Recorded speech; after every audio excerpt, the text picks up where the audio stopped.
યાત્રાધામોમાં પણ હીટવેવની અસર અંબાજી પંથકમાં માર્ગો સુમસામ બન્યા। યાત્રાધામોમાં પણ હીટવેવની અસર અંબાજી પંથકમાં માર્ગો સુમસામ બન્યા। છેલ્લા 2 દિવસથી સમગ્ર ગુજરાત રાજ્યમાં હવામાન વિભાગે ભારે ગરમીને લઈ હીટવેવની આગાહી કરી છે। ત્યારે બનાસકાંઠા જિલ્લામાં ભારે ગરમીના પગલે ઓરેન્જ એલર્ટ આપવામાં આવ્યું છે।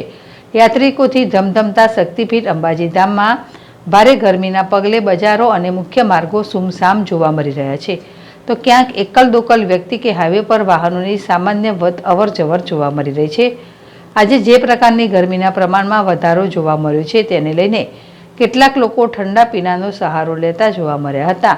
ક્યાંક શેરડીનો રસ તો ક્યાંક ઠંડી કેરીના રસનો ઉપયોગ કરતા જોવા મળી રહ્યા હતા અને ખાસ કરીને ઘરથી બહાર નીકળવાનું ટાળી રહ્યા હોય તેવી પરિસ્થિતિ જોવા મળી રહી છે। અરવિંદ અગ્રવાલ, ZSTV, અંબાજી।